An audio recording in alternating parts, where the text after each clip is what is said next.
کون کون یہ چاہتا ہے کہ اللہ پیسے کے بغیر میرے کام بنائے؟ ہاتھ کھڑا کرو، سوچ لو۔ اچھا ٹھیک ہے جی، سب چاہتے ہیں۔ میں تمہیں ایسا اب نسخہ دے دیتا ہوں، بھائی جنید صاحب آپ نے بڑی تقریریں کی، بڑی پھڑیں ماری، تو اب آپ طریقہ بھی بتا دیں۔ میں آپ کو طریقہ بتا دیتا ہوں، اور قسم کھا رہا ہوں میں اللہ کی، اگر تم نے وہ کر لیا تو اللہ تمہیں بغیر مال کے پال کے دکھائے گا۔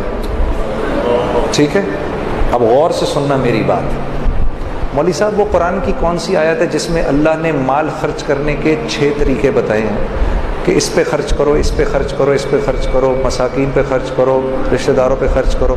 ایک آیت ہے، کوئی حافظ اگر ادھر بیٹھو آپ کو یاد آ رہا ہے؟ ذرا بتاتے جاؤ، پہلے کس کا نام لیا؟ سب سے پہلے اپنے مال کے 6 حصے کرنے ہیں۔ آج کے بعد جو گھر میں پیسے آئیں گے اس کے 6 حصے کرنے ہیں۔ ٹھیک ہے، غور سے سن لو، جو گھر میں پیسے آئیں گے اس کے کتنے حصے کرنے ہیں؟ 6 حصے کرنے ہیں۔ سب سے پہلے کس پہ خرچ کرنا ہے؟ فقراء پہ خرچ کرنا ہے۔ ٹھیک ہے جی، سب سے پہلے کس پہ خرچ کرنا ہے؟ پھر کس کا نام لیا؟ پھر مساکین کا، جو مسکین ہیں بیچارے۔ ٹھیک ہے، پھر اس کا نام لیا؟ ہاں، یہ عاملین کون ہوتے ہیں؟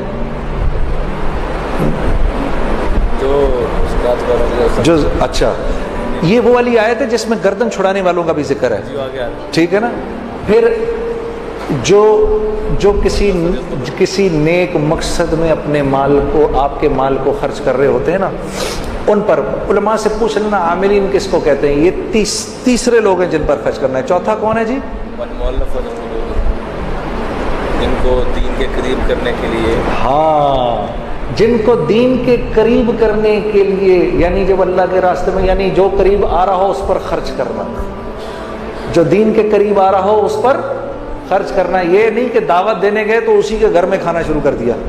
جی ہاں جی، میرا ایک دوست ہے، وہ تو یہ کرتا ہی کرتا ہے، میں اس کو سمجھاتا ہوں نہ کیا کر۔ وہ جس کے گھر جاتا ہے، سر ہم بیٹھے ہوئے چائے منگوا لیں گھر سے، اندر سے، جس کو دعوت دینے گئے اسی کے گھر سے چائے منگوا لی۔ جس بندے نے مجھے وصول کیا تھا، جنید غنی نے، وہ مجھ پر پیسہ خرچ کرتا تھا، اتنا کہ میں شرم کے مارے مجھے سمجھ میں نہیں آتا تھا میں کیا کہوں، میں اس کی ہر بات مان لیتا تھا، وہ مجھ پر خرچ کرتا تھا۔ ٹھیک ہے، 4 ہو گئے، 5واں جو قیدی ہوتے ہیں، جو عدالتوں میں پھنسے ہوئے ہوتے ہیں، جن پر قرض چڑھے ہوئے ہوتے ہیں، اللہ کے راستے، وابن السبیل، اور جو اللہ کے راستے میں ہوتے ہیں۔ 6 تو یہ ہو گئے۔ اپنے مال کے کرو 7 حصے، اور 7واں حصہ گھر والوں پر۔ اب یہ بات تو بڑی، پھر سمجھ لو کہ پاگل ہوں نا؟ ہاں، کوئی گل نہیں، میرے نبی نے اللہ کا ذکر ایسے ہی کرنے کو کہا کہ لوگ تجھے پاگل ہی سمجھیں، تو پاگل بھی اگر سمجھ رہے تو کوئی بات نہیں۔ اپنے مال کے کرو 7 حصے، اور اگر تم نے اس طرح مال خرچ کر لیا، میں قسم اٹھا کر کہہ رہا ہوں، کچھ عرصے بعد تمہیں روپے پیسے کی ضرورت سے اللہ آزاد کر دے گا۔ اگر نہ کیا تو مجھے پکڑ لینا، یہ بات مجھے مولانا سعید احمد خان صاحب کے توسط سے کسی نے بتائی ہے، کہ ایک آدمی نے کہا مولانا یہ آپ زندگی کیسے گزارتے ہیں؟ انہوں نے بولا قرآن کی یہ آیت ہے، ان 6 لوگوں پر خرچ کر کے 7واں حصہ گھر والوں کو دے دو، اگر میرے ہی والا حال نہ ہوا تو مجھے پکڑ لینا۔ اپنے آنکھوں سے دیکھا کہ خالی جیب میں پیسے نکل، یہ سن لو جی، مولوی صاحب کہہ رہے ہیں اپنی آنکھوں سے دیکھا، خالی جیب میں سے پیسہ نکال رہے ہیں۔ پھر کچھ بات بنے گی نا، پھر مزہ بھی آئے گا زندگی گزارنے کا۔ ابھی تو اللہ سے لینا سیکھا ہی نہیں، کچھ دیکھا ہی نہیں کہ اللہ کرتا کیا ہے۔ ہاں، لوگوں کی غیبت کرنا بند کر دو، اللہ کی قسم تمہاری ایک بات کسی اور تک نہیں پہنچے گی۔ کر کے تو دیکھو، پیٹھ پیچھے لوگوں کی بات کرنی بند کر دو، ہاں تم قتل بھی کر دو گے کسی کو پتہ نہیں چلے گا، کرنا نہیں خدا کے واسطے۔ ہاں سیال کوٹیوں، یہ پتہ چلے کل کو یہ بات بھی فیس بک پہ چڑھی ہوئی ہو کہ جنید جمشید کہہ رہا ہے قتل کر دو۔ آج کل تو تمہارے بھائی کے پیچھے سب پڑے ہوئے ہیں نا، میرے لیے دعا کون کون کر رہا ہے، یا چلو میرے لیے دعا کون کون کرے گا؟ کرو گے نا؟ ہاں ٹھیک ہے، یہ کر کے دیکھو تمہاری زندگی کیا بن جائے گی، اتنا مزہ آئے گا زندگی گزارنے کا.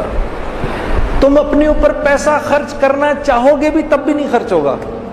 جس چیز کی خواہش کرو گے وہ اللہ کی طرف سے آ جائے گی تمہارے پاس.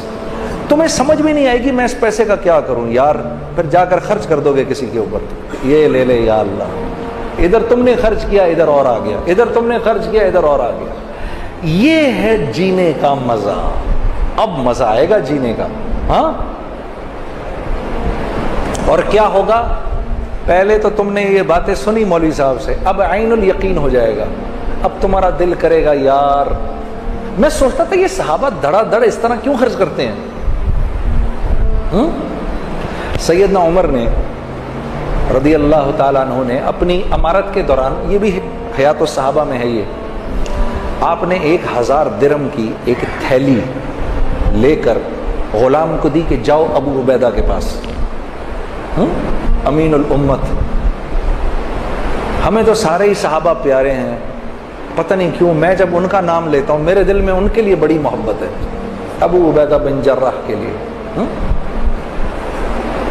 ان کی زندگی پڑھنا ضرور، کیا انسان تھے یہ.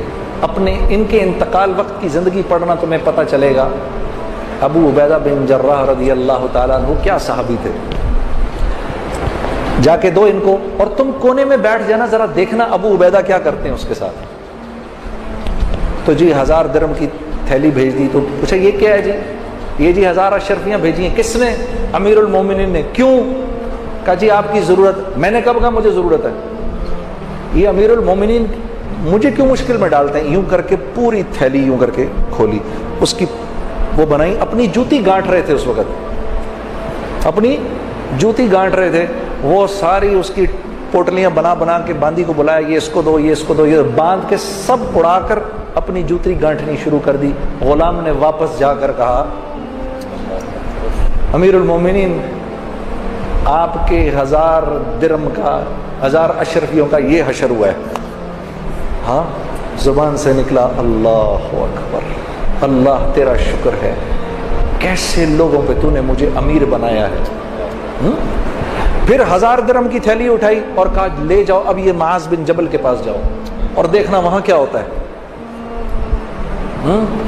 یہ حضرات گرامی علماء کرام، ان کا جھنڈا کل ہوگا معاذ بن جبل رضی اللہ تعالیٰ عنہ کے ہاتھ میں، اور یہ حضرات ان کے پیچھے ہوں گے انشاءاللہ.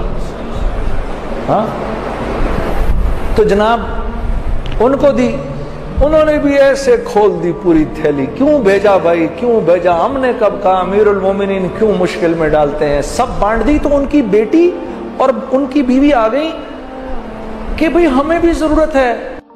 کہا اچھا تو پہلے بتانا تھا. یوں تھیلی پھینکی، یہ رکھ لو اس میں جو کچھ بھی ہے. تو 2 اشرفیاں نکلی اس میں سے. غلام واپس گیا، کیا ہوا؟ کہا جی یہ ہوا. کہا اللہ تیرا شکر ہے، تو نے ایسوں پہ مجھے امیر بنایا. پھر فرمانے لگے معاذ بن جبل، ابو عبیدہ بن جراح اور حذیفہ بن یمان، یہ تینوں ایک دوسرے کے بھائی،